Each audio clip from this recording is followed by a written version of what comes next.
Right. Looks like we're diving into print on demand this time.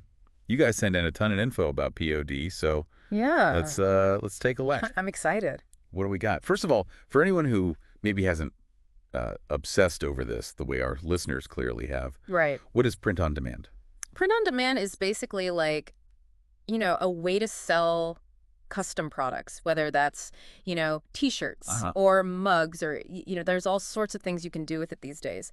But the beauty of it is that you don't actually have to hold any inventory. So, Well, it's if you think about a traditional business model, you'd have to like, go get all these t-shirts made or whatever, yeah. store them somewhere, hope that people buy them. This is, the order comes in and then the product gets made and shipped directly to the customer. Wow. So you're not, like you said, sitting on a pile of stuff. Exactly. So, No more, garage full of spare bedroom. exactly spare bedroom full of, you know, dusty old merchandise that nobody's buying. And I see here that it's really taken off, huh? It is, yeah. I mean, particularly here in the US, we're Yeah. seeing just massive growth. I think one of the stats you sent over said that the market grew something like 22% just last year. Wow. And personalized gifts are like a huge part of that. So, people are really wanting those kind of like unique, special items. Okay. Yeah, that makes sense. Everyone wants something, unique to them. Yeah, exactly. Now, one of the things that I found interesting in here is, we're talking about it being really big here in the U.S. Apparently, almost 76% of like the top POD businesses are based here in the U.S. Why do you think that is? Well, I mean, I think there's a few factors at play. One is that I think, the U.S. has always had like a very strong entrepreneurial spirit. Oh, yeah. People are like willing to take risks and try new things. And do attitude. Exactly. And in terms of like the infrastructure, access to technology, e-commerce platforms, all that stuff is very well developed here.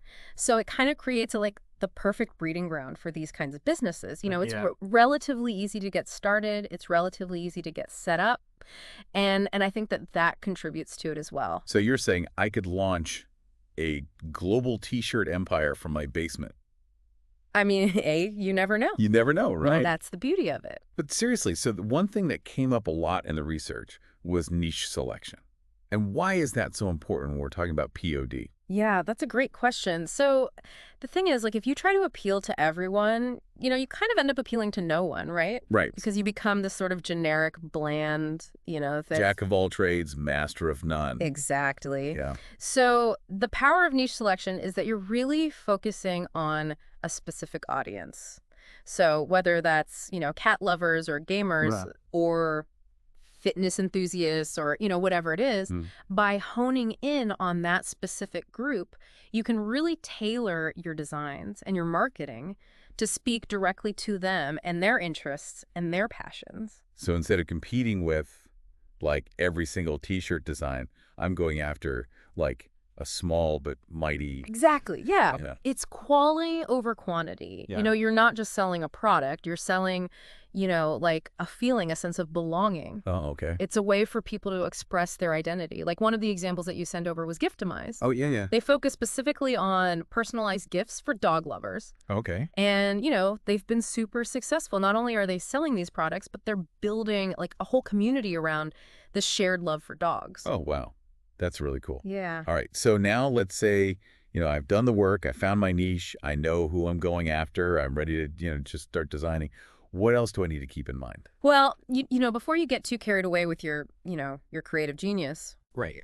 It's really important to remember that quality matters a lot. Okay. And we're not just talking about the designs themselves, but also the product blanks, the actual T-shirts or mugs or whatever it is, and the mock-ups. Yeah. One of the articles you sent over, they talked about how successful POD stores, a lot of them, their average prices are somewhere between like $50 and $100. Whoa.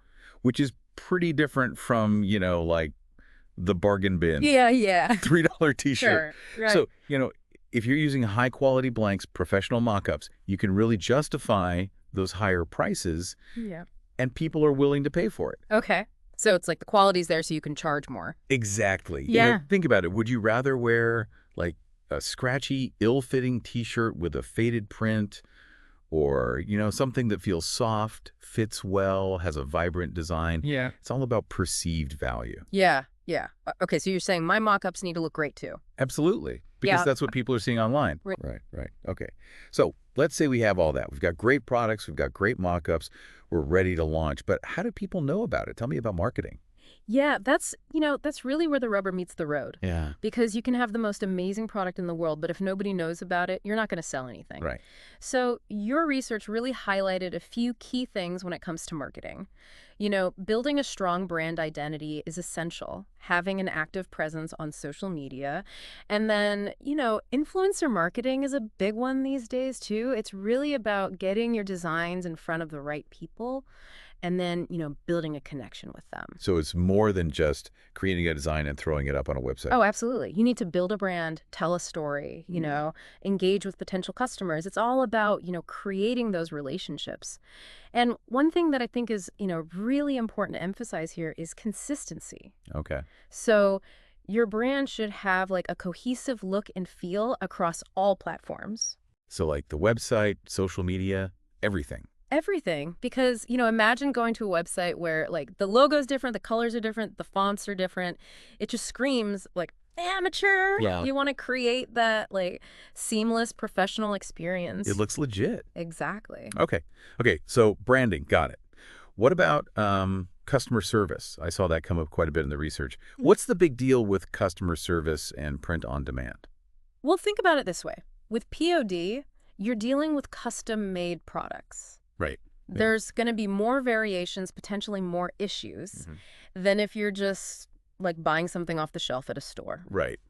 So, how you handle it when a customer has a problem can really make or break their entire experience. And your reputation probably too. Exactly. Especially, for a smaller business. Yeah, that makes sense. Word of mouth is everything. Oh, for sure. Yeah. And I did see, they were saying respond quickly. Try to head off any problems. Be proactive. Even if it, it costs you a little bit. Yeah, sometimes you got to take a small loss to gain a loyal customer. Right. It's about building that trust. Okay, so you're like showing them you care. Exactly. And that goes a long way. Yeah, that makes sense. So one thing that really kind of, stood out to me in the research was this idea that only about 24% of print-on-demand stores are still active after 3 years. Yeah, that's a pretty sobering statistic, isn't it? It is, a little bit, yeah. I mean, it's important to remember that, every business has its challenges. Right. But, I think the key takeaway here is not to get discouraged by that number, but to understand why those stores are failing and how you can avoid making those same mistakes. Right. One of the things that came up a lot in the research is that a lot of people just give up too soon. Oh, really? Yeah, they get into it. They think it's going to be this like overnight success. You need money. Exactly. And then when it's not, they kind of lose steam. So patience is important. Patience is key. Got it. Absolutely. And a realistic understanding of what it actually takes to build a successful business. Yeah. I think your research said the average time to make your first $1,000 in profit Oh, wow. is about 5.5 months. 5.5 months. Okay. But then they said that some of the top performers hit that in less than 4. Oh, wow. So it is possible. It is definitely possible. Okay. So patience and also like a solid plan. Exactly. A solid plan. And speaking of planning, your research also talked a lot about the importance of using data to track your progress and make informed decisions. Yeah, there were a lot of numbers in there. There were, but they're important numbers. Okay, so what kind of data should I be looking at? So you want to be tracking things like your sales, obviously, your profit margins, Okay. conversion rates. Conversion rates. Yeah, so that's, how many people visit your store versus how many people actually make a purchase. Oh.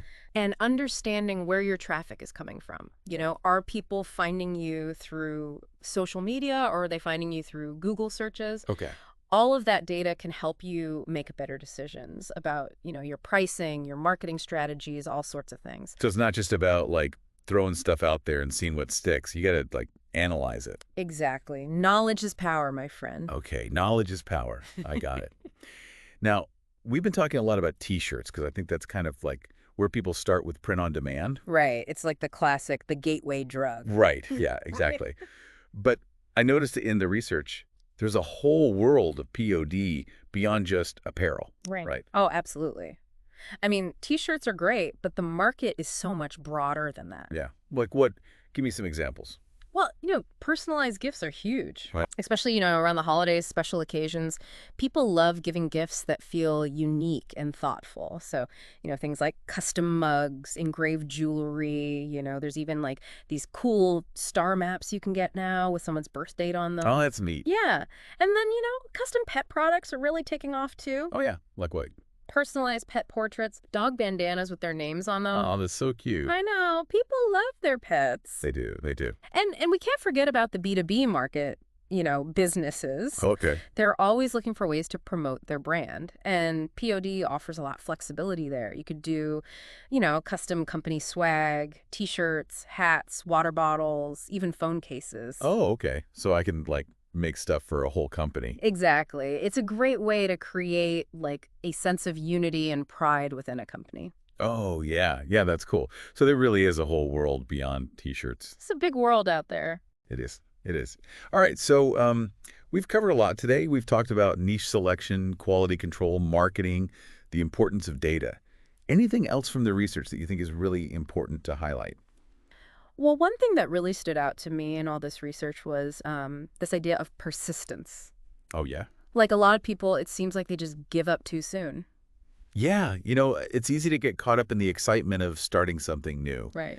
But the reality is building a business takes work. It takes time. It takes resilience. And, especially those first few months, they can be really tough. Oh, yeah. And it can be really tempting to just throw in the towel. So how do you not become a statistic? Well, I think first and foremost, you got to have a clear vision Mhm. and be passionate about what you're doing. Okay. If you're just in it for a quick buck, you're probably going to give up when things get tough. But if you truly believe in your products and the value that you're offering, Right. that passion's going to fuel you. So find your why. Exactly. But, passion alone isn't enough. Okay. You also have to be willing to learn, adapt, constantly, refine your approach. So it never really stops. It doesn't. Okay. The POD landscape is constantly changing. New trends, new technologies, new competition. Right. So you got to stay informed, experiment, be open to feedback. Always be learning. Exactly. That's what we're doing here. That's what we're doing. And that's what makes it so exciting. Okay, so we talked about niche selection, quality control, marketing, data. Is there one final piece of advice you'd give to someone who's really thinking about like jumping into this world? I would just say, remember, success in POD, it's a journey, not a destination. Right. There's going to be ups, there's going to be downs.